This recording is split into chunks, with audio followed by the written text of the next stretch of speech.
ہمارے آج کے اس پروگرام میں ایک بہت ہی خوبصورت اضافہ ہوا ہے۔ مولانا ندیم اختر صاحب ہمارے آج کے اس پروگرام میں تشریف لائے ہیں۔ میں جامعہ فیض ناصر کی جانب سے ان کا استقبال بھی کرتا ہوں۔ ان کے بارے میں آپ جانتے ہیں کہ وہ مدارس اسلامیہ کے جتنے بھی اجلاس ہوتے ہیں ان کی بہت اچھی اور خوبصورت نظامت مولانا ندیم اختر صاحب فرماتے ہیں۔ میں مولانا موصوف سے گزارش کر رہا ہوں کہ وہ تشریف لائیں اور اب مختصر انداز سے اپنے تاثرات کا اظہار کریں۔ میں آئینہ ہوں، داغ دکھاؤں گا چہرے کے،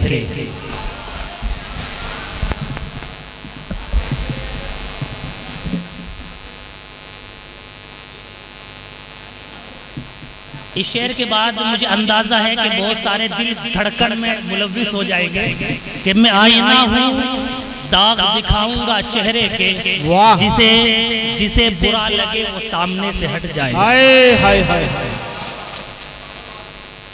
اس معنی کر خوشی کی بات یہ ہے کہ استاد الشعراء جناب طاہر قمر اگر میرے تعلق سے کچھ باتیں کہہ رہے تھے، یہ ان کی ذرہ نوازی ہے۔ در حقیقت بات یہ ہے کہ میں ایک چراغ ہوں، دیوار ہے نچھت میری۔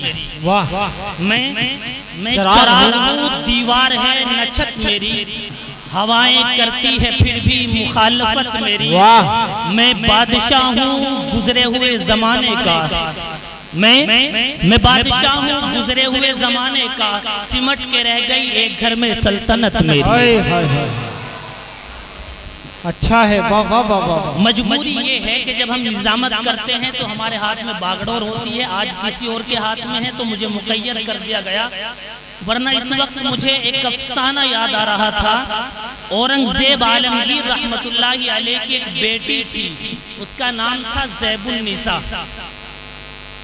ایران کے بادشاہ نے ایک مصرع لکھا اور یوں لکھا کہ در ابلق کسے کمدیدہ موجود، اور یہ مصرع لکھ کر کے اعلان کر دیا کہ جو اس کے ساتھ دوسرا مصرع ملائے گا میں اس کو انعام دوں گا۔ یہ باتیں ایران سے ہوتے ہوئے ملک ہندوستان کی سرزمین کی قدم بوسی کرتی ہے، اور موجودہ وقت کے دور اقتدار پر بیٹھے ہوئے اورنگزیب عالمگیر رحمت اللہ علیہ کی بیٹی زیب النساء تک یہ بات پہنچتی ہے۔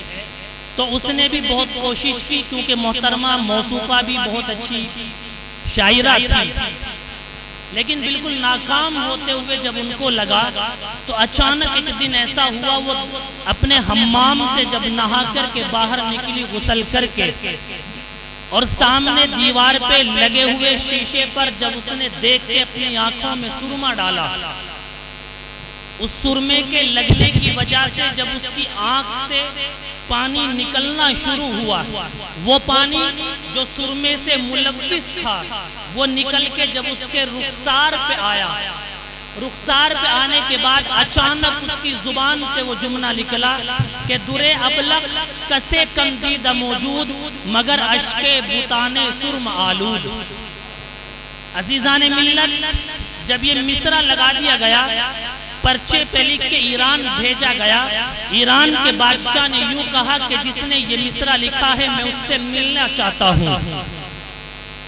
گرامی قدر اس بیٹی نے یہ پرچہ لکھا، اور اس کے بعد اس کے پشت پر 4 مصرے لکھے جن کا مطلب اور جن کا ترجمہ یہ تھا کہ جس طرح ایک چمن ہوتا ہے اور چمن میں بہت سارے پھول ہوتے ہیں، ان پھولوں میں بہت ساری پتیاں ہوتی ہے اور ان پتیوں کے اندر خوشبو پوشیدہ ہوتی ہے، لوگ ان کو دیکھ تو سکتے ہیں، محسوس تو کر سکتے ہیں، لیکن اس کو دیکھ نہیں سکتے۔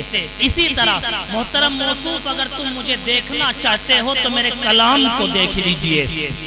اس تمہید کا مقصد اور مطلب یہ ہے کہ اگر اس زمانے میں ملک ہندوستان کی یہ زرخیز مٹی ایسے در بے نیاب اور قیمتی موتی پیدا کر سکتی تھی تو مبارکبادی کے مستحق ہیں استاد الشعراء جناب طاہر قمر صاحب کہ جن کے قدموں میں بیٹھ کر جناب شاہد حسینی اور جناب فیروز انور اور عبدالسلام جیسے در بے نیاب اور یہ قیمتی موتی جو یہاں بچوں کی شکل میں بیٹھے ہوئے ہیں، الحمدللہ یہ در بے نیاب ملک ہندوستان کی زرخیز مٹی سے پیدا ہو رہے ہیں۔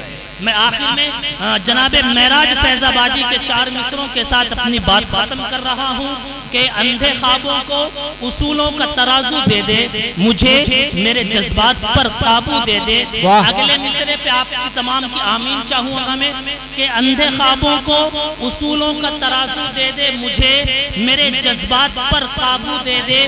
اپنے آنگن میں لگائے ہیں خوش رنگ گلاب، دینے والے میرے ان پھولوں کو بھی خوشبو دے دے۔ واہ! آئیے معذرت کے ساتھ اپنی بات ختم کر رہا ہوں کہ وہ میرے خواب تھے، وہ میرے زخم تھے، یہ میرے خواب ہیں۔ لو میں نے تو سب حساب جاں برسر عام رکھ دیا، اب جس کا جی چاہے وہ پائے روشنی، ہم نے تو دل جلا کے سر عام رکھ دیا۔